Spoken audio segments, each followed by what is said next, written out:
Muy buenos días. Hoy vamos a trabajar lo que son las relaciones económicas según Karl Marx o Carlos Marx. Como les había dicho a ustedes en la primera clase que tuvimos de filosofía, les manifestaba que es muy difícil uno llegar de una vez a dar una definición de filosofía. La filosofía es esto. Les había comentado que el concepto de filosofía surge a partir de los diferentes filósofos que se han presentado a través de la historia. Entonces no hay un concepto unívoco. Solo habíamos hablado entonces, dentro de esas definiciones, desde el criterio simplemente etimológico de la palabra.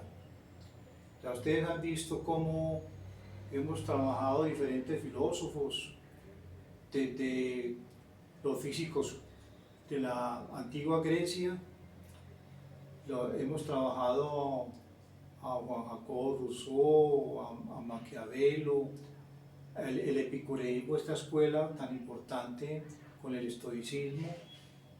Todos estos van a tener unos criterios que los caracteriza a cada autor, a cada escuela y a cada corriente filosófica.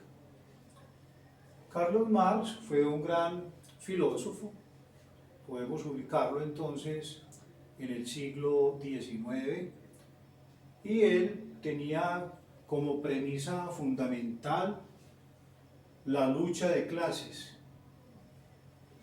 A diferencia de los primeros filósofos que iniciaron el idealismo, me remito entonces a Parménides y a Platón, que son los que van a fundar lo que es la dialéctica idealista, esencialmente Platón, y que va a tener su máxima expresión muchos siglos más adelante en la filosofía clásica alemana con el gran filósofo Federico Hegel. Federico Hegel fue precisamente maestro de Carlos Marx. Los alumnos de Hegel se dividieron en dos corrientes diferentes, los hegelianos de izquierda y los hegelianos de derecha. Carlos Marx, entonces, era un filósofo de izquierda, hegeliano de izquierda.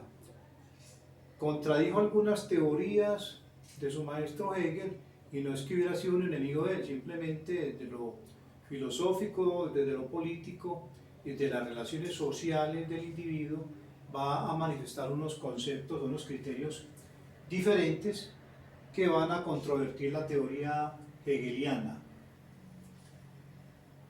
Entonces, cuando nos remitimos a ese inicio del idealismo filosófico, de la dialéctica idealista, entonces recordemos que para Platón eran las ideas por encima de la materia.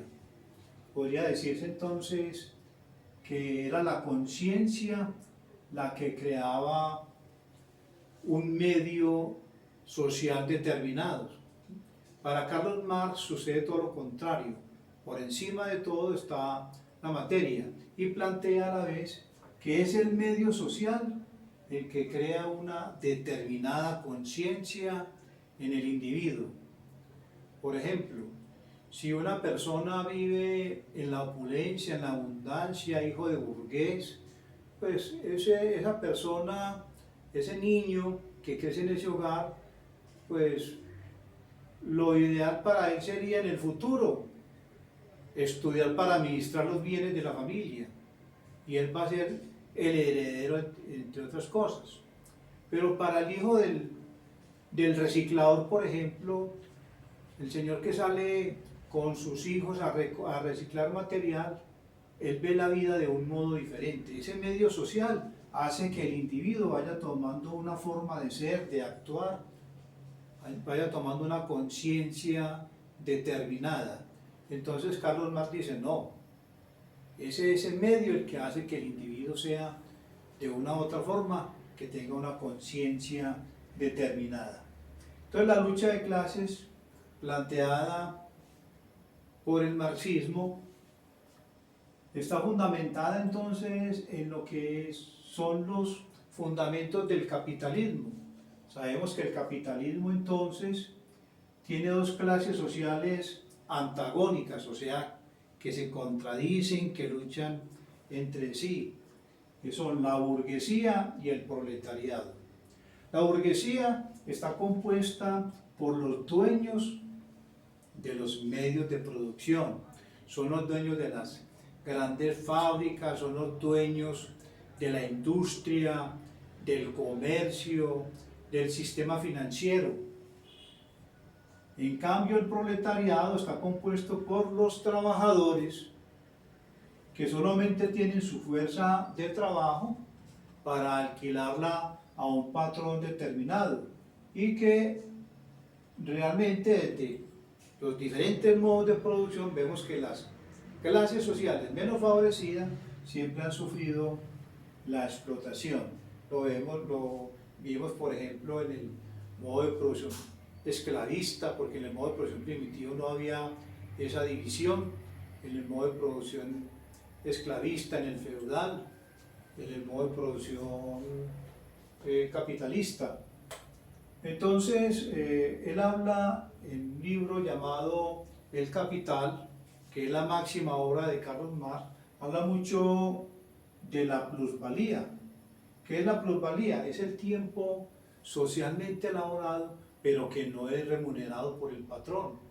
Por decir algo, cuando el trabajador en el sistema capitalista ha trabajado, por decir algo, una hora, de 8 horas que trabaja en el día, ya con esa hora tienen para pagarle su salario, tienen para pagar el desgaste de maquinaria, para pagar la energía y una serie de cosas, o sea que las otras 7 horas le quedan de ganancia, de utilidad al patrón.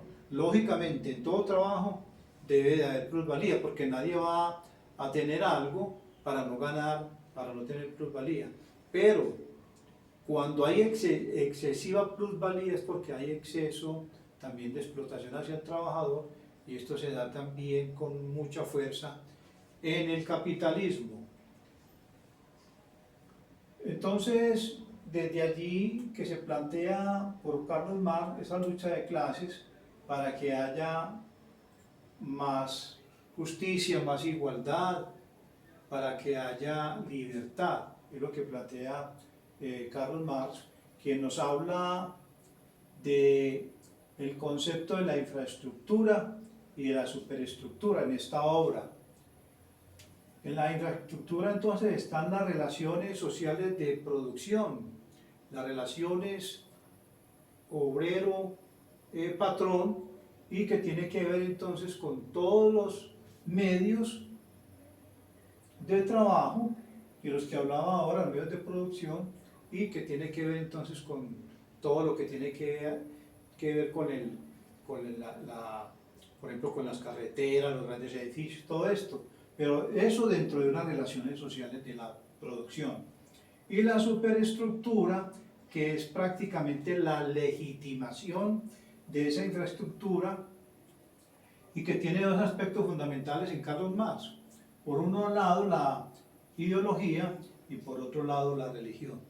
En el campo de la ideología se aplica en todos los aspectos de la vida social del individuo, incluso en la educación, porque en la educación a la burguesía lo que interesa es que se reproduzcan las ideas de la clase dominante, y si de pronto no se da eso, entonces sucede que el docente es reprimido, es llamado prácticamente como a un juicio inquisidor. Y ahora se habla, por ejemplo, de que solamente se debe de dictar tales cosas porque se dice que hay proselitismo político, pero no es proselitismo político decir la verdad.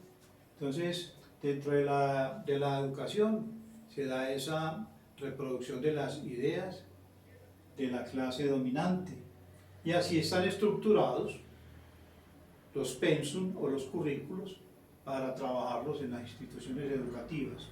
Por otro lado, Carlos Marx habla de la religión y dice que por medio de la religión entonces también se va a legitimar el poder, porque por medio de la religión entonces se va a atraer más fácilmente al pueblo, se les va a decir que hay unos castigos divinos, de que hay tales cosas, entonces se tiene que ir hilando la persona por esa parte, que en otra época ustedes recordarán cuando les hablaba de la mitología griega y que después llegó Epicuro a contradecir parte de esto.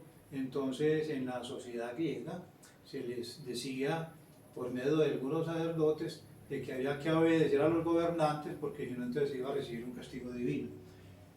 Y recordemos en el feudalismo cómo aquellos siervos que estaban trabajándole a los señores feudales y que entonces se rebelaban, más fácilmente iban al infierno según los sacerdotes, y a la vez tenían que tributar más, y si no tributaban bastante, entonces menos posibilidades tenían de llegar al reino de los cielos según los sacerdotes de aquel entonces. Y la otra parte de que en la religión surgen entonces varias corrientes. Por ejemplo, en la década de los 60 surgió un grupo de sacerdotes que estaba en contra de lo que era el conservatismo o el pensamiento conservador de la iglesia regida por el Papa. Entonces muchos sacerdotes fueron eliminados porque era la famosa iglesia progresista. Hoy en día sabemos que la iglesia tiene que ir a la par con la sociedad y con la ciencia. Ya tiene que tener algunos cambios porque la gente ya no come la carreta que comía antes. Entonces tiene que cambiar su postura y trabajar más en lo social y no contradecir entonces principios fundamentales, particularmente en la ciencia, como se hacía anteriormente, que se castigaba por herejes a los que sacaban unas ideas y sacaban unas leyes científicas contrarias a las leyes que había generado entonces la iglesia mediante el Papa. Aquí tenemos nosotros unos nombres muy importantes como es Federico Engels. Federico Engels también fue un gran filósofo, fue un gran amigo de Carlos Marx, le ayudó bastante y escribieron obras conjuntamente como por ejemplo el Manifiesto del Partido Comunista, inclusive el Capital también tuvo injerencia Federico Engels, quien terminó y publicó esa gran obra después de la muerte de Carlos Marx, porque los libros que escribía Carlos Marx fueron prohibidos, entonces salieron mucho después de haber sido escritos. Inclusive Carlos Marx fue muy perseguido porque él le trabajaba a los principales periódicos y revistas de Europa, pero lo sacaron de allí porque sus publicaciones no le convenían a la burguesía. Vladimir Lenin, que lo observan acá, Vladimir Ilich Ulyanov Lenin, fue también un político y también filósofo, estadista, y sabemos que las ideas marxistas fueron prácticamente materializadas en la Revolución de Octubre, en la antigua Unión Soviética, con Vladimir Ilich Ulyanov, que fue prácticamente el punto de partida para el socialismo científico y el comunismo en Europa, muy perseguido, y que después vino la famosa Guerra Fría y que en cierta forma eso hizo desestabilizar el comunismo en Europa. Ahora vamos entonces también a comparar esto con el otro video que hay allí y con la guía didáctica para resolver la respectiva actividad. Muchas gracias por la atención. Que sean muy felices. Benjamín siempre les dice: